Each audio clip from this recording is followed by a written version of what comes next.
That's some questions. So we've talked about this before, but home court, you guys have been really good, longest active winning streak in the country, and I want to say, and you can correct me if I'm wrong on this, I think the last time you lost at home with fans was Stanford in the first season? Yeah. I have no chance to correct you. He said that's correct. I don't know, and it's not high on my care list either. Okay. Yeah. I guess the question is, how have you gone about building this into a home haven? You know, good teams win at home, so we get good players. Good players that care. Like I've said many times, our guys on our team have been extremely loyal to the school, to the program. The older, especially obviously the older guys on our team. So it gives you a chance to build something, and they're good players. But all you got to do is turn on the TV. Most teams are constructed of multiple transfers. This team's special. We don't have one, because we didn't need one. Because our guys didn't transfer. Our guys didn't go to free agency, in the open market and all that type of stuff that goes on today. So, we have a rare guy like a Jaime Hawkins that, values the college experience and wants to have a pro career. He doesn't want to just get NBA socks. That's my terminology for, just you get the socks, get the summer league, and you go, and then you play in the G League, but you get the socks. A very mature guy, but he really values going to UCLA, the opportunity. There was a time where like everybody was like Jaime, and going to a prestigious university with a great basketball program was an honor, and everybody looked at it that way. Where now it's a vehicle to get to the pros. That's just how it is. It's okay, but we reap the benefits of Jaime, Tiger, Dave, Kenneth, Jalen Clark. Even Russ helps us.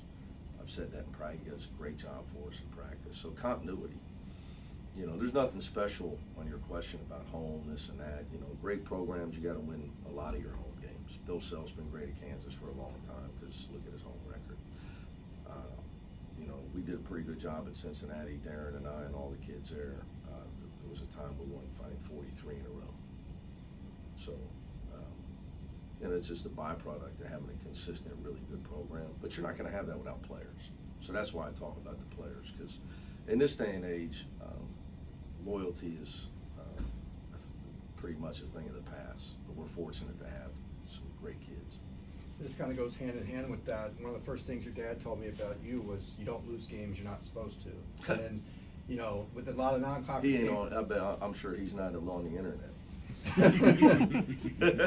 that kind of goes hand in hand with building a long home winning streak, though, right? Because you don't have letdown games.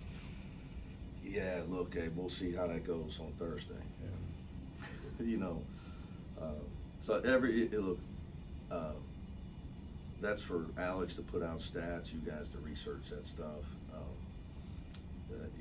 I think I just say this, there was a time I was a young coach, you studied teams you studied guys that built programs. And in college basketball, you have to win at home. You're never going to build, you're just not going to build what you want to build if you don't plant a flag at home. It's just, you have to find a way to do it. If you think you're going to go out and make NCAA tournaments by going undefeated on the road, you're in trouble. It's like we lost a couple games in the Pac-12 this year. It's like, everybody wants me to go off on my team. It's like, well, what'd you think we were going to do? I mean, go undefeated. I mean, those are really good teams. They're sold out crowds. We're the #1 team in the league coming to town. I mean, it's going to happen. Those are hard games to win, man. Those are hard games to win because those teams were at home with great crowds in a great environment. So you have to return the favor. is the point of me bringing that up.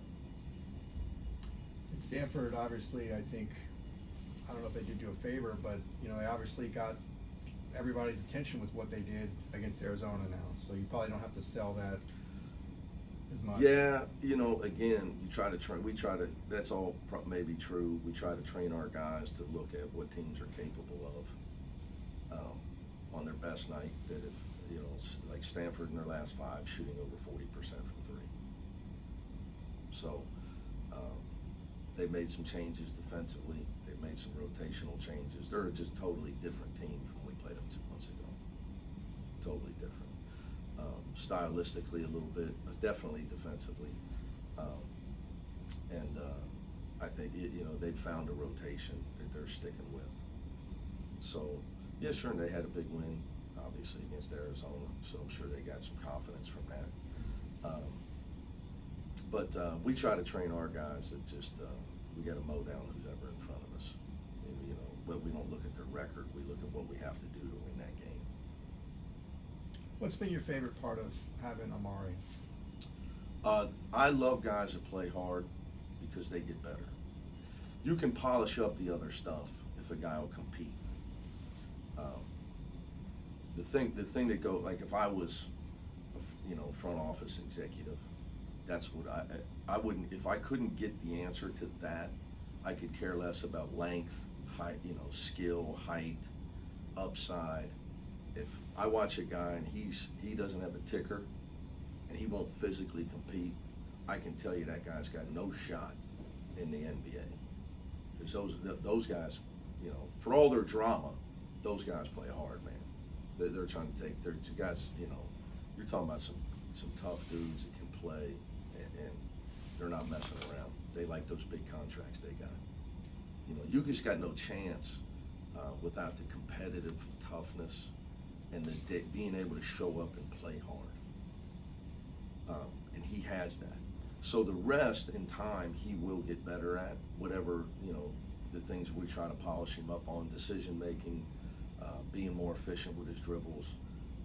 He has a chance to be an elite defender. Like I know at Oregon State he had 24, but in my opinion, the root of that was his defense. He took on playing Jordan Pope, the challenge of Jordan Pope being the leading freshman scorer in the league. Like he took that on, and that was his mindset. And see what happened for him offensively. And that's the difference in our defense this year.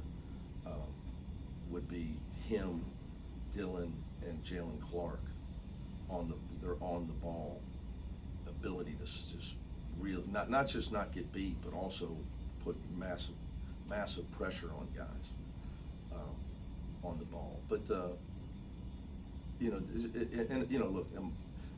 look, obviously, you know how I am. There's been times where we've had our moments, where I've had to put my foot down, because some of these kids haven't had anybody tell them, look, it's not an option when I tell you to do something.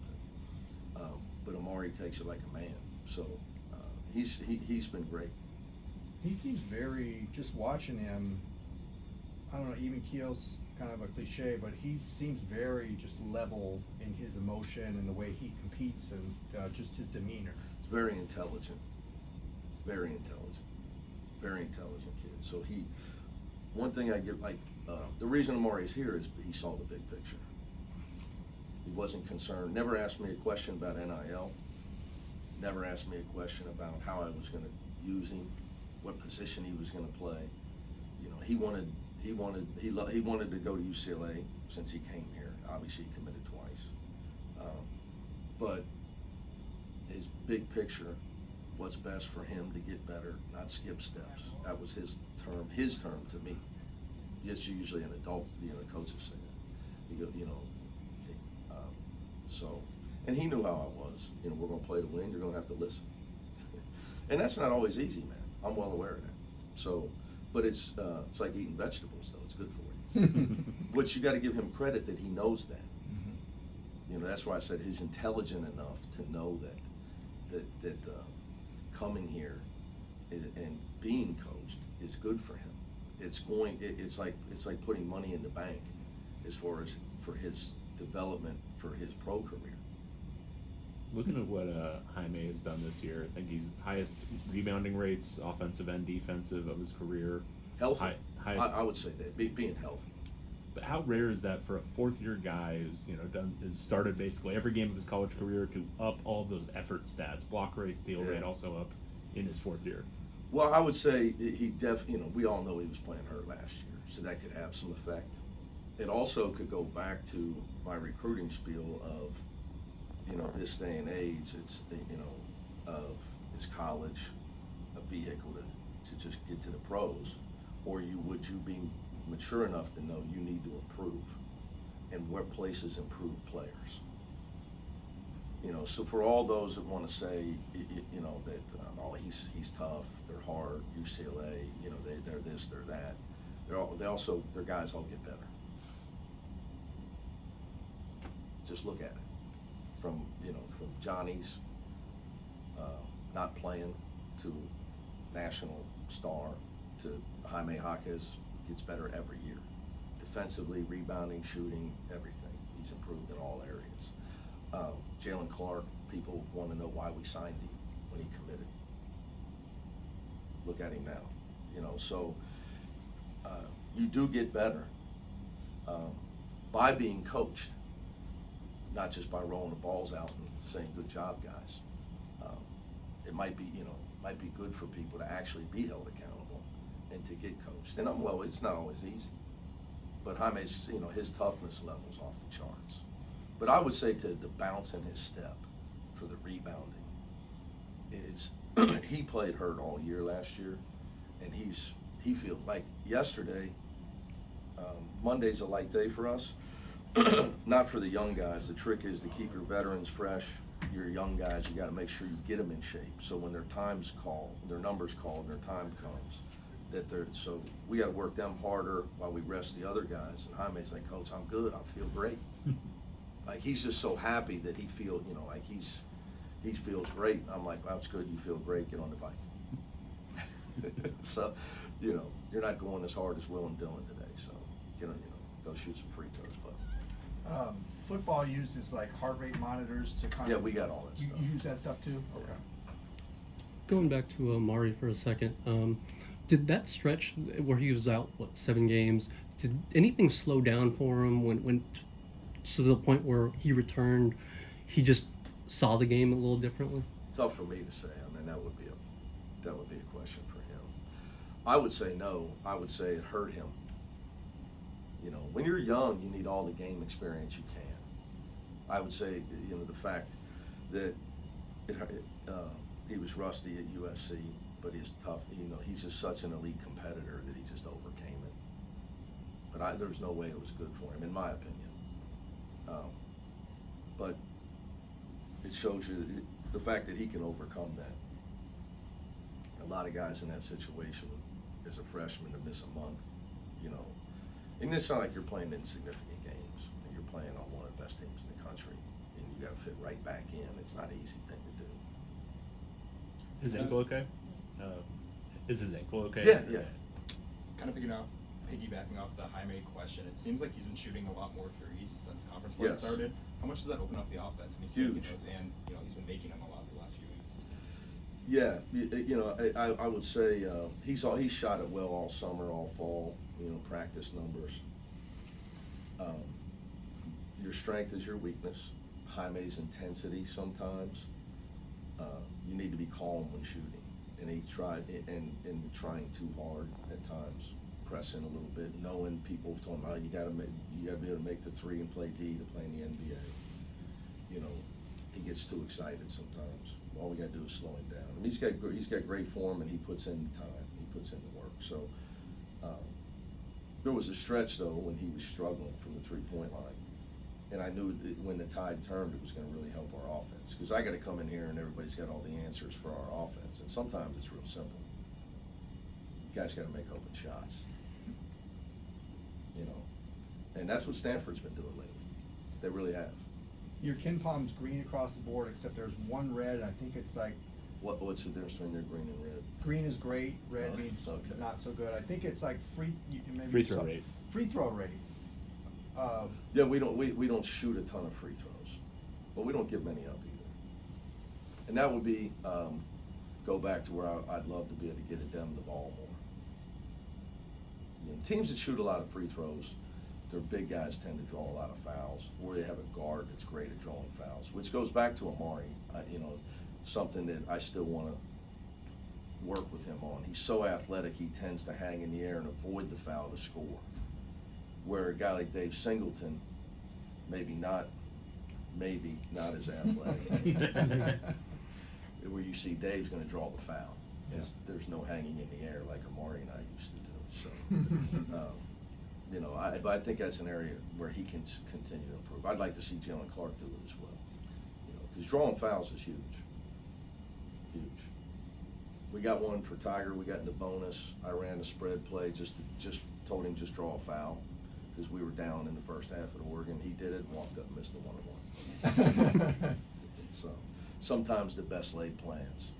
But he's a veteran guy. He, you know, they were being aggressive. We spread it out. I said, just get the guy to foul you. So, you know, we're very cognizant of the bonus, the penalty, and when the other team's not in it, where we can turn up the heat because a foul or two is not going to give them free throws, and also when we are. So I would like to improve in that area. All right, guys. Thank you.